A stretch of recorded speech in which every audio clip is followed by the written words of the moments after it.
ओम शांति। ओम शांति। ओम शांति। 26/12/2024 के ईश्वरीय महावाक्य।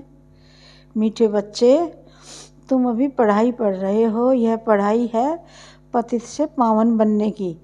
तुम्हें यह पढ़ना और पढ़ाना है। मीठे बच्चे, तुम अभी पढ़ाई पढ़ रहे हो। यह पढ़ाई है पतित से पावन बनने की। तुम्हें यह पढ़ना और पढ़ाना है। प्रश्न है, दुनिया में कौन सा ज्ञान होते हुए भी अज्ञान अंधियारा है?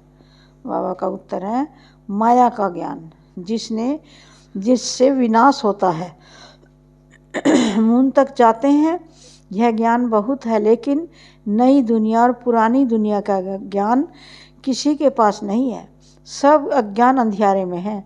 सभी ज्ञान नेत्र से अंधे हैं। तुम्हें अभी ज्ञान का तीसरा नेत्र मिलता है। तुम नॉलेजफुल बच्चे जानते हो, उन्हों की ब्रेन में विनाश के ख्यालात हैं, तुम्हारी बुद्धि में स्थापना के ख्यालात हैं। ओम शांति। बाप इस शरीर द्वारा समझाते हैं। इनको जीव कहा जाता है। इनमें आत्मा भी है और मैं भी इसमें आकर बैठता हूँ। यह तो पहले पक्का होना चाहिए। इनको दादा कहा जाता है। यह निश्चय बच्चों को बहुत पक्का होना चाहिए। इस निश्चय में ही रमण करना है। बरोबर बाबा ने जिसमें पधरामणी की है, वह बाप खुद कहते हैं, मैं इनके बहुत जन्मों के अंत में आता हूँ।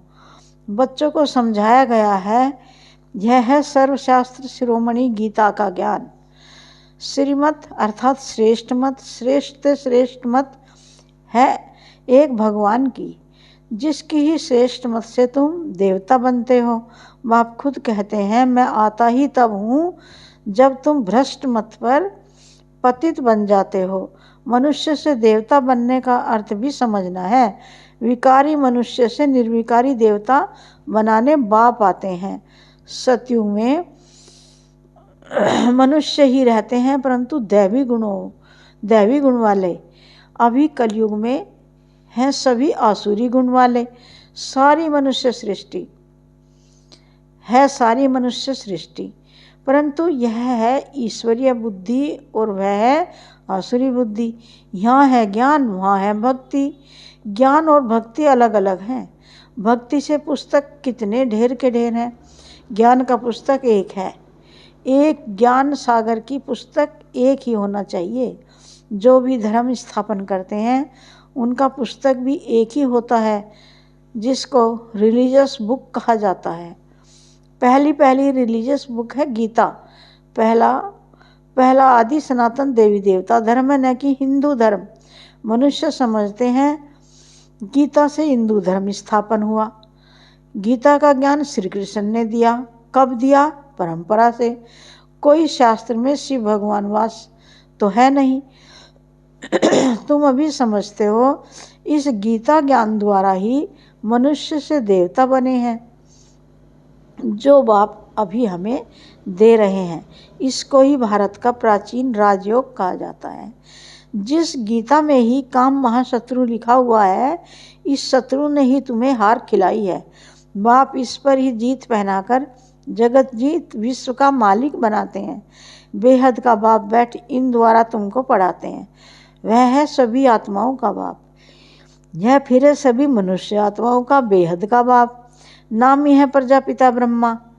तुम किससे पूछ सकते हो कि ब्रह्मा के बाप का नाम क्या है, तो मूझ पड़ेंगे। ब्रह्मा, विष्णु, शंकर, इन तीनों का बाप कोई होगा ना। ब्रह्मा, विष्णु, शंकर सूक्ष्म वतन में देवताएं हैं। उनके ऊपर है शिव। बच्चे जानते हैं, शिव बाबा के जो बच्चे आत्माएं हैं, उन्होंने शरीर धारण किया है। वह तो सदैव निराकार परमपिता परमात्मा है। आत्मा ही शरीर द्वारा कहती है परमपिता। कितनी सहज बात है। इनको कहा जाता है अल्फ और बे की पढ़ाई। कौन पढ़ाते हैं? गीता का ज्ञान किसने सुनाया? श्री कृष्ण को तो भगवान कहा नहीं जाता। वह तो देहधारी है, ताजधारी है। शिव तो है निराकार, उन पर तो कोई ताज आदि है नहीं। वही ज्ञान का सागर है। बाप ही बीज रूप चैतन्य है। तुम भी चैतन्य हो। सभी झाड़ों के आदि मध्यांत को तुम जानते हो। भल तुम माली नहीं हो, परंतु समझ सकते हो कि बीज कैसे डालते हैं, उनसे झाड़ कैसे निकलता है। वह जड़, यह चैतन्य। आत्मा को चैतन्य कहा जाता है। तुम्हारी आत्मा में ही ज्ञान है और किसी आत्मा में ज्ञान हो नहीं सकता। तो बाप चैतन्य मनुष्य सृष्टि का बीज रूप है। यह चैतन्य क्रिएशन है। वह सभी हैं जड़ चित्र। ऐसे नहीं कि जड़ बीज में कोई ज्ञान है। यह तो है चैतन्य बीज रूप, उनमें सारी सृष्टि की नॉलेज है। झाड़ की उत्पत्ति, पालना, विनाश का सारा ज्ञान उनमें है। फिर नया झाड़ कैसे खड़ा होता है, वह है गुप्त।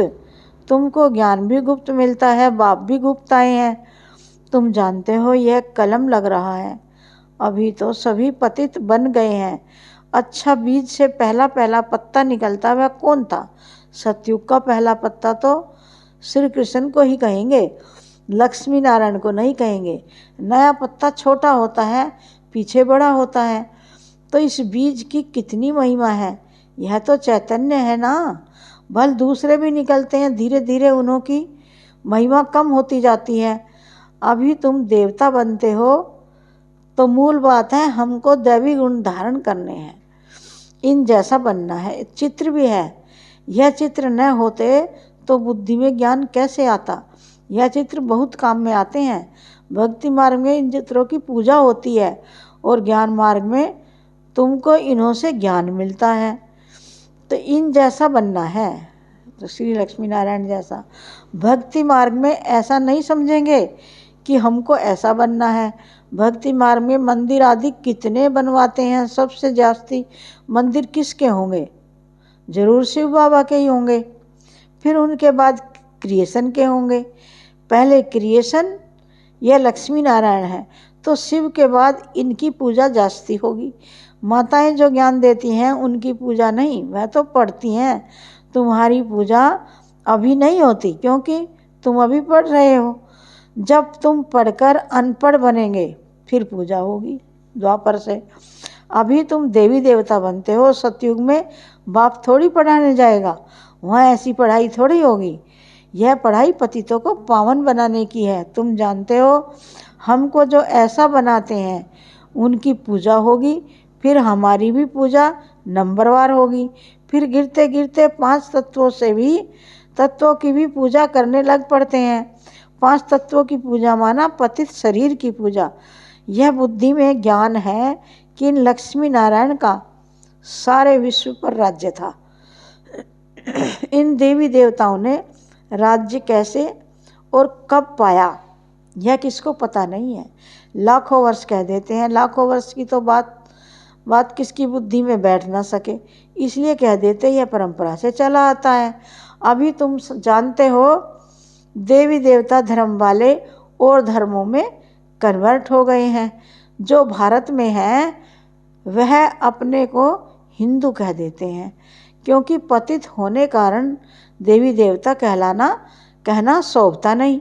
परंतु मनुष्यों में ज्ञान कहाँ, देवी देवताओं से भी ऊंचा टाइटल अपने पर रखवाते हैं। पावन देवी देवताओं की पूजा करते माथा झुकाते हैं, परंतु अपने को पतित समझते थोड़े ही हैं। भारत में खास कन्याओं का कितना नमन करते हैं, कुमारों को इतना नहीं करते। मेल से ज़्यादा फीमेल को नमन करते हैं, क्योंकि इस समय ज्ञान अमृत पहले इन माताओं को मिलता है। बाप इनमें प्रवेश करते हैं, यह भी समझते हो। यह ब्रह्मा बाबा ज्ञान की बड़ी नदी है। ज्ञान नदी भी है, फिर पुरुष भी है। ब्रह्मपुत्रा नदी सबसे बड़ी है, जो कलकत्ता तरफ सागर में जाकर मिलती है। मेला भी वहाँ ही लगता है, परंतु उन्हें यह पता नहीं कि यह आत्माओं और परमात्मा का मेला है। वह तो पानी की नदी है, जिसका नाम ब्रह्मपुत्रा रखा है। वह तो ब्रह्म को ईश्वर कह देते हैं, इसलिए ब्रह्मपुत्रा को पावन समझते हैं। पतित पावन वास्तव में गंगा को नहीं कहा जाता है। यहाँ सागर और ब्रह्मा नदी का मेल है। बाप कहते हैं यह फीमेल तो नहीं है जिस द्वारा एडॉप्शन होती है, यह बहुत गुह्य समझने की बातें हैं जो फिर प्राय लोप हो जानी है। फिर बाद में मनुष्य इस आधार पर शास्त्र आदि बनाते हैं। पहले हाथ के लिखे हुए शास्त्र थे, बाद में बड़ी बड़ी मोटी किताबें छपवाई हैं। संस्कृत में श्लोक आदि भी थे नहीं। यह तो बिल्कुल सहज बात है। मैं इन द्वारा राजयोग सिखलाता हूँ, फिर यह दुनिया ही खलास हो जाएगी, शास्त्र आदि कुछ भी नहीं रहेंगे। फिर भक्ति मार्ग में यह शास्त्र आदि बनेंगे। मनुष्य समझते हैं यह शास्त्र आदि परंपरा से चले आए हैं। इनको कहा जाता है अज्ञान अंधियारा। अभी तुम बच्चों को बाप पढ़ाते हैं जिससे तुम सोजरे में आए हो।